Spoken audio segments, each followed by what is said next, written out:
ان حاصلات تعلم کی تکمیل کے لیے ٹرم 2 یونٹ 1 ہفتہ 1 کی سب کی منصوبہ بندی نمبر 3 دی گئی ہے۔ چلیے جملے دیکھتے ہیں۔ فوجی افسر نے اپنا پیٹ کاٹ کر اپنے معصوم بچوں کے لیے کچھ رقم جمع کی۔ بتائیے یہ جملہ سبق کے مطابق درست ہے یا غلط؟ کیونکہ آپ متن کی پڑھائی کر چکے ہیں اس لیے اس سوال کو مکمل کیجیے۔ سوال نمبر 4 کے مطابق ہمیں ان سوالوں کے جواب دینے ہیں، بالکل اسی طرح جس طرح آپ نے یہ جملے درست یا غلط ہونے کی نشاندہی کی، اسی طرح اب آپ سبق پڑھیے اور ان سوالوں کے جواب لکھیے۔ اب ہم چلیں گے اپنے اگلے تصورات اور ان کی سرگرمیوں کی طرف۔ اس سبق کی تکمیل پر طلباء اس قابل ہو جائیں گے کہ وہ سبق سے متعلق بات چیت کر سکیں اور اس کے اہم نکات بیان کر سکیں، الفاظ سن کر درست تلفظ والے الفاظ کی نشاندہی کر سکیں۔ ان حاصلات تعلم کی پڑھائی کے لیے ٹرم 2 یونٹ 1 ہفتہ 1 کی سب کی منصوبہ بندی نمبر 4 دی گئی ہے۔ چلیے سرگرمی دیکھتے ہیں۔ سبق پھر یوں ہوا سے متعلق آپس میں بات چیت کریں اور اس کے اہم نکات جماعت میں ساتھیوں کو سنائیں۔ آپ نے سبق کی پڑھائی کی، آپ کو اس کے اہم نکات پر آپس میں بات چیت کرنی ہے اور پھر بیان کرنا ہے۔ اگلا سوال ہے، دیے ہوئے الفاظ غور سے سنیں اور درست تلفظ والے الفاظ بتائیں۔ یہاں پہ کچھ اعراب کو اوپر نیچے کر کے غلط کر کے ہمیں الفاظ دیے گئے ہیں، آپ کو سننا ہے اور بتانا ہے کون سا لفظ کون سا تلفظ اس کا درست ہے۔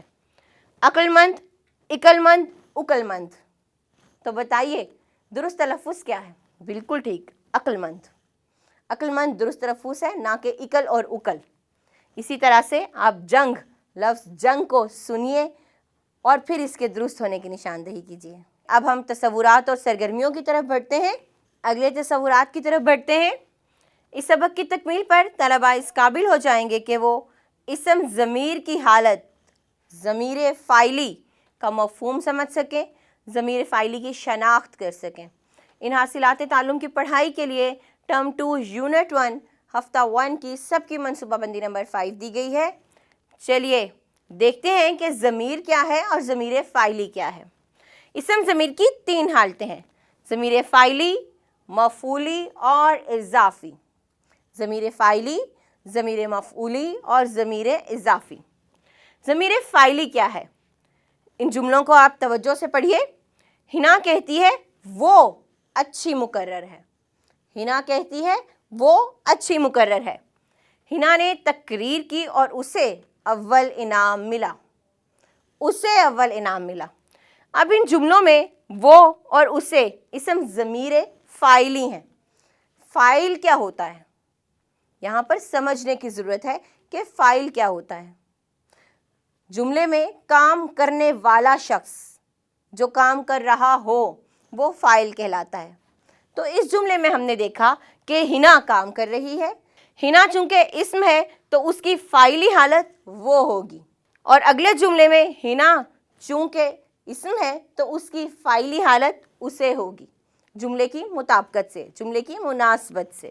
تو مجھے امید ہے کہ آپ اسم کی فاعلی حالت کو سمجھ چکے ہوں گے کہ وہ الفاظ جو ضمیر میں فاعل کی جگہ استعمال ہوں وہ کیا کہلاتے ہیں؟ ضمیر فاعلی کہلاتے ہیں۔ نیچے آتے ہیں، آپ کو ان جملوں میں ضمیر فاعلی کی نشاندہی کرنی ہے۔ سلمہ قرآن پڑھاتی ہے، وہ حافظ قرآن ہے۔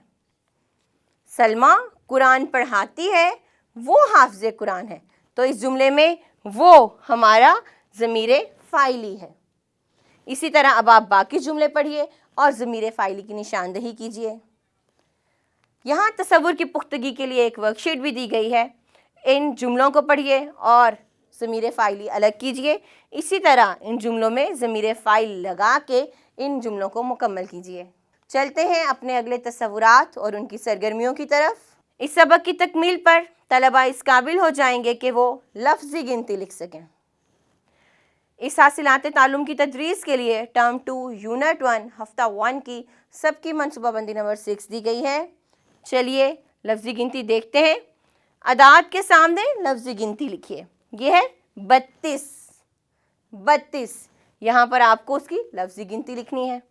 35، 39، 41۔ ہر لفظ کو پڑھیے، ہر عدد کو پڑھیے اور اس کے آگے اس کی لفظی گنتی لکھیے۔ تصور کی پختگی کے لیے ایک ورک شیٹ دی گئی ہے. آپ کو دیے ہوئے اعداد اور لفظی گنتی کو درست ترتیب سے لکھنا ہے. یہاں پر لفظی گنتی تو دی گئی ہے لیکن آگے پیچھے آپ کو یہاں پر نیچے اس کی ترتیب درست کرنی ہے اور پھر لکھنا ہے. اگلے تصورات اور ان کی سرگرمیوں کی طرف بڑھیں گے. اس سبق کی تکمیل پر طلباء اس قابل ہو جائیں گے کہ وہ عبارت درست تلفظ اور روانی سے پڑھ سکیں اور اس سے متعلق سوال کا جواب دے سکیں. لائبریری سے کتاب حاصل کر کے اپنی پسند کی کہانی پڑھ کر کمرہ جماعت میں سنا سکیں. ان حاصلات تعلم کی تکمیل کے لیے ٹرم 2 یونٹ 1 ہفتہ 1 کی سب کی منصوبہ بندی نمبر 7 دی گئی ہے. چلیے عبارت دیکھ لیتے ہیں. چھٹی کے دن حامد اپنے دوستوں کے ساتھ باغ میں گیا. باغ میں جامن کے بہت سے درخت تھے. سب بچے درختوں کے نیچے چھپن چھپائی کھیلنے لگے. حامد جس وقت درخت کے پیچھے چھپا ہوا تھا اس کی ایک ٹہنی ٹوٹ کر نیچے گر گئی. عبارت کا ایک حصہ میں نے پڑھا، باقی کی عبارت آپ خود پڑھیے اور پڑھائی کرتے وقت درست تلفظ کا خیال رکھیے. دی ہوئی عبارت درست تلفظ اور روانی سے پڑھیں اور بتائیں کہ اگر آپ حامد کی جگہ ہوتے تو کیا کرتے. چھٹی کے دن حامد اپنے دوستوں کے ساتھ باغ میں گیا. باغ میں جامن کے بہت سے درخت تھے. سب بچے درختوں کے نیچے چھپن چھپائی کھیلنے لگے. حامد جس درخت کے پیچھے چھپا ہوا تھا اس کی ایک ٹہنی ٹوٹ کر نیچے گر گئی. ٹہنی کے ساتھ بہت سے جامن لگے ہوئے تھے. جامن دیکھتے ہی حامد کے منہ میں پانی بھر آیا. اس سے ضبط نہ ہو سکا اور اس نے بلا اجازت 2 جامن توڑ کر کھا لیے. عبارت کا ایک حصہ میں نے پڑھا، باقی کی عبارت آپ خود پڑھیے اور پڑھائی کرتے وقت درست تلفظ کا خیال رکھیے. بعد ازاں بتائیے کہ اگر آپ حامد کی جگہ ہوتے تو کیا کرتے. اگلا سوال ہے، اپنے اسکول یا محلے کی لائبریری سے اخلاقی کہانیوں کی کتاب حاصل کر کے اس میں سے اپنی پسند کی کوئی کہانی پڑھیں. بعد ازاں کہانی کمرہ جماعت میں سنائیں اور اپنی پسند کی وجہ بھی بتائیں. تو آپ نے ایک کتاب حاصل کرنی ہے اپنی لائبریری سے یا کسی بھی رسالے سے. اخلاقی کہانی پڑھنی ہے، اپنے اگلے دن جماعت میں سنانی ہے اور بتانا ہے کہ آپ کو یہ کہانی کیوں پسند آئی. چلیے اب ہم اگلی سرگرمیوں کی طرف بڑھیں گے. اس سبق کی تکمیل پر طلباء اس قابل ہو جائیں گے کہ وہ موضوع سے متعلق کہانی لکھ سکیں، موضوع سے متعلق تقریر پیش کر سکیں. ان حاصلات تعلم کی پڑھائی کے لیے ٹرم 2 یونٹ 1 ہفتہ 2 کی سب کی منصوبہ بندی نمبر 1 دی گئی ہے. چلیے موضوع دیکھتے ہیں کہانی کا. آغاز، عروج اور اختتام کا خیال رکھتے ہوئے دیانتداری بہترین حکمت عملی ہے کہ موضوع پر ایک مربوط کہانی لکھیں.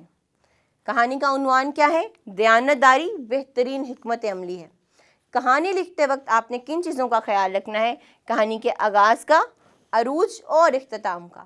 یعنی کہانی کس طرح شروع ہو کر بتدریج آگے کی طرف بڑھتی ہے اور اپنے اختتام کی طرف چلتی جاتی ہے.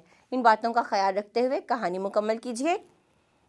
ہمارے پاس تقریر کا جو موضوع ہے وہ ہے امانت داری اعلیٰ اخلاقی صفت ہے. اس موضوع پر آپ نے ایک تقریر تیار کرنی ہے.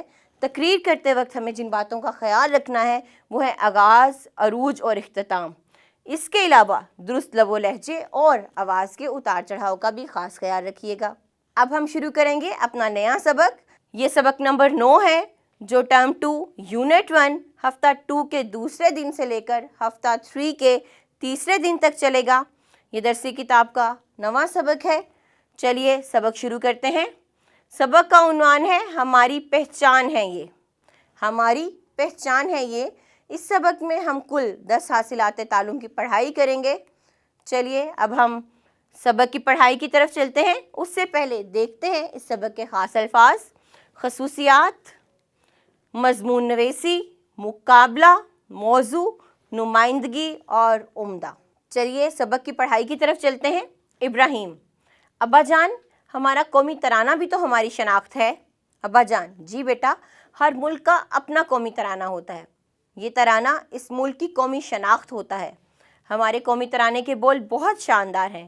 یہ ترانہ مشہور شاعر حفیظ جلندری نے لکھا ہے. آپ کو پتہ ہے ہمارے قومی شاعر کون ہیں؟ ابراہیم: علامہ محمد اقبال رحمۃ اللہ علیہ ہمارے قومی شاعر ہیں. ابا جان: شاباش بیٹا، یہ علامہ محمد اقبال رحمۃ اللہ علیہ ہی تھے جنہوں نے پاکستان کا خواب دیکھا تھا. ابراہیم: ابا جان بس یہی چیزیں ہماری قومی شناخت ہیں. ابا جان: ان کے علاوہ ہمارا قومی پھول چنبیلی، قومی کھیل ہاکی، قومی پرندہ چکور، قومی جانور مارخور بھی ہماری پہچان ہے۔ ابراہیم: ابا جان، آپ کا بہت شکریہ، آپ نے مجھے بہت مفید معلومات دیں۔ انشاءاللہ ان کی مدد سے میں ایک عمدہ مضمون لکھوں گا۔ امید ہے آپ نے سبق کو توجہ سے سنا ہوگا۔ اب آپ باقی کے سبق کی پڑھائی کیجیے اور درست تلفظ کا خاص خیال رکھیے۔ اب ہم بڑھتے ہیں اپنی اگلی سرگرمی کی طرف۔ اس سبق کی تکمیل پر طلباء اس قابل ہو جائیں گے کہ وہ مشکل الفاظ کے معنی سمجھ سکیں، الفاظ کا جملوں میں استعمال کر سکیں، درست جواب کی نشاندہی کر سکیں۔ ان حاصلات تعلم کی تدریس کے لیے ٹرم 2 یونٹ 1 ہفتہ 2 کی سب کی منصوبہ بندی نمبر 3 دی گئی ہے۔ چلیے مشکل الفاظ دیکھتے ہیں۔ مضمون نویسی، مضمون لکھنا، معلومات، اطلاعات یا علم، نمائندگی، رکنیت، عمدہ، نفیس یا اعلیٰ درجے کا، شناخت، پہچان، دیگر، دوسرے یا باقی، مفید، فائدہ مند، موضوع، مضمون یا وضع کیا گیا۔ ہمارے اگلے سوال میں کچھ جملے دیے گئے ہیں اور اس کے آگے کثیر الانتخابی جوابات۔ ہمیں درست جواب کی نشاندہی دائرہ لگا کر کرنی ہے۔ ہمارے ملک کی سب سے بڑی پہچان ہے، کیا ہے؟ ہمارا دین، ہماری زبان، ہمارا مذہب یا ہمارا لباس۔ سبق کی پڑھائی آپ کر چکے ہیں، اس سرگرمی کو مکمل کیجیے۔ اب ہم بڑھتے ہیں اپنی اگلی سرگرمی کی طرف۔ اس سبق کی تکمیل پر طلباء اس قابل ہو جائیں گے کہ وہ موضوع سے متعلق بات چیت کر سکیں، عبارت سن کر اس کا مفہوم بیان کر سکیں۔ ان حاصلات تعلم کی پڑھائی کے لیے ٹرم 2 یونٹ 1 ہفتہ 2 کی سب کی منصوبہ بندی نمبر 5 دی گئی ہے۔ چلیے موضوع دیکھتے ہیں۔ پاکستان کے چاروں صوبوں اور علاقوں کے رہن سہن، لباس اور زبانوں میں کیا فرق ہے؟ اس موضوع پر آپس میں مباحثہ کیجیے۔ کیا موضوع ہے؟ چاروں صوبوں اور علاقوں، ان کا رہن سہن، ان کا لباس اور زبانوں کا فرق۔ ہم جانتے ہیں کہ پاکستان کے 4 صوبے اور کچھ خاص علاقے ہیں جس میں گلگت، بلتستان، آزاد کشمیر وغیرہ شامل ہیں۔ ان تمام علاقوں اور صوبوں کا رہن سہن ایک دوسرے سے مختلف ہے۔ وہاں پر مختلف زبانیں بولی جاتی ہیں، مختلف قسم کے کھانے کھائے جاتے ہیں۔ آپ کو بتانا ہے کہ یہ کیسے ایک دوسرے سے مختلف ہیں۔ اس موضوع پر آپ نے آپس میں بات چیت کرنی ہے۔ اگلے سوال میں ایک عبارت دی گئی ہے، اسے آپ کو توجہ سے سنتے ہوئے مفہوم بیان کرنا ہے۔ پاکستان کے آئین کے مطابق اردو ہماری قومی زبان ہے۔ یہ کئی ممالک میں بولی اور سمجھی جاتی ہے۔ دنیا کے بڑے بڑے نشریاتی ادارے اردو زبان میں پروگرام نشر کرتے ہیں۔ BBC لندن اور وائس آف امریکہ کے اردو پروگرام دنیا بھر میں دلچسپی سے سنے جاتے ہیں۔ باقی کی عبارت کی پڑھائی کیجیے اور بعد ازاں اس کا مفہوم بھی بیان کیجیے۔ چلتے ہیں اپنی اگلے تصورات اور ان کی سرگرمیوں کی طرف۔ اس سبق کی تکمیل پر طلباء اس قابل ہو جائیں گے کہ وہ علامت فاعل نے اور علامت مفعول کو کا استعمال کرتے ہوئے جملے مکمل کر سکیں۔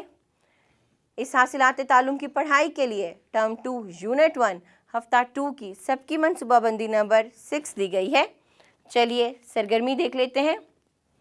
جملے آپ کو توجہ سے پڑھنے ہیں۔ ہنا نے قرآن مجید کی تلاوت کی، دانیال کو پانی پلاؤ۔ اب ان دونوں جملوں میں نے اور کو واضح کیا گیا ہے، نمایاں کیا گیا ہے۔ کام کرنے والے کو فاعل کہتے ہیں۔ اوپر دیے ہوئے جملوں میں فاعل کے ساتھ نے استعمال ہوا ہے۔ ہم جانتے ہیں جو شخص کام کر رہا ہوتا ہے وہ فاعل ہوتا ہے۔ استاد پڑھا رہا ہے تو استاد فاعل ہے۔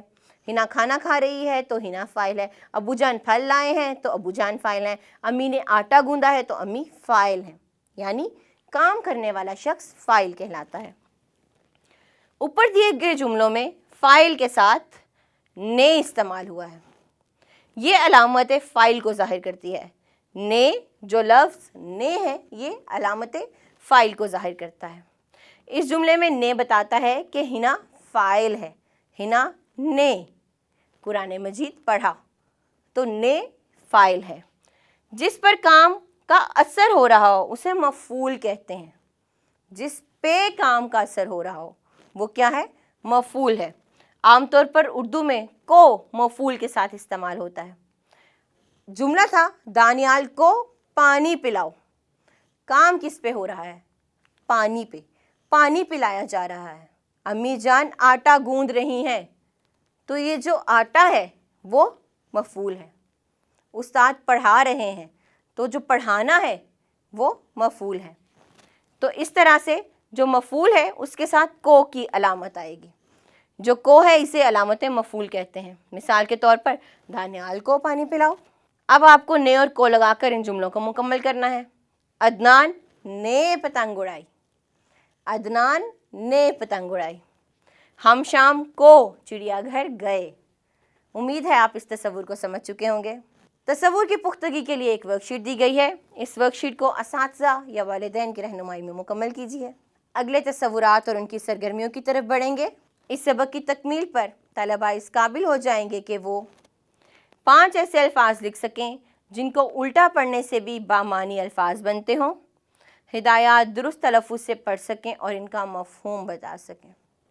ان حاصلات تعلم کی تدریس کے لیے ٹرم 2 یونٹ 1 ہفتہ 2 کی سب کی منصوبہ بندی نمبر 7 دی گئی ہے۔ چلیے اپنے موضوع کی طرف چلتے ہیں۔ 5 ایسے الفاظ لکھنے ہیں آپ کو جنہیں الٹا کرنے سے بھی ایک بامعنی لفظ بن جائے۔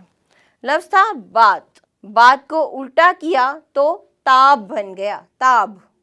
اسی طرح اب آپ کو کچھ اور ایسے الفاظ لکھنے ہیں جنہیں آپ الٹا کریں تو ایک اور بامعنی لفظ بنے۔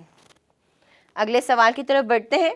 درج ذیل ہدایات درست تلفظ سے پڑھیں اور ان کا مفہوم بتائیں۔ ہمارا وطن ہمارا گھر ہے، اپنے ارد گرد کے ماحول کو صاف ستھرا رکھیں۔ ہمیں کیا کرنا ہے؟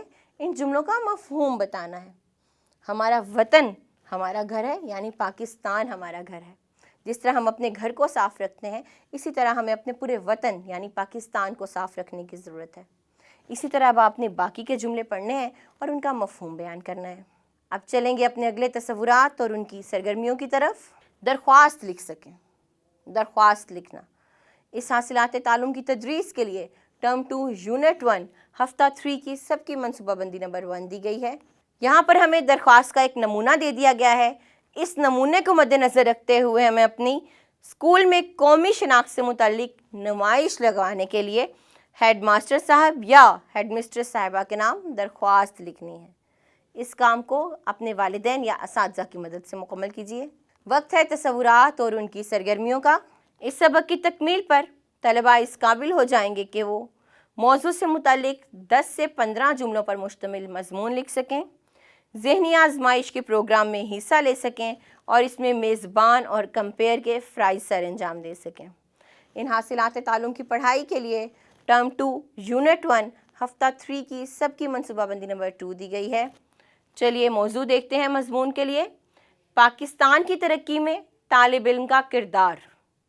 اس موضوع پر آپ کو 10 سے 15 جملوں کا ایک مضمون لکھنا ہے۔ بعد ازاں اسکول میں قومی شناخت سے متعلق ذہنی آزمائش کے کھیل کا اہتمام کریں اور اس میں کمپیئر اور میزبان کے فرائض انجام دیں۔ آپ کو اپنے اسکول میں ایک ایسا پروگرام منعقد کرنا ہے جو کوئز کی طرح کا ہو، ذہنی آزمائش کا پروگرام۔ اس میں آپ کو کمپیئر بننا ہے، یعنی آپ کی نگرانی میں وہ سارا پروگرام ہوگا، آپ اس میں جو ہے میزبان کے فرائض سر انجام دیں گے۔ اب وقت ہے جائزے کا۔ یہ ہماری کتاب کا دوسرا جائزہ ہے جو ٹرم 2 یونٹ 1 ہفتہ 2 کے تیسرے دن پر مشتمل ہے۔ آپ جائزہ مکمل کیجئے اور اساتذہ اس دوران میں اس جائزے کے نمبر بھی لگائیے۔ اس ویڈیو میں ہم نے آفاق نیوز سن سیریز اردو جماعت چہارم ٹرم 2 یونٹ 1 کے کچھ تصورات کی پڑھائی کی۔ مجھے امید ہے کہ آپ ان تمام تصورات کو اچھے طریقے سے سمجھ چکے ہوں گے۔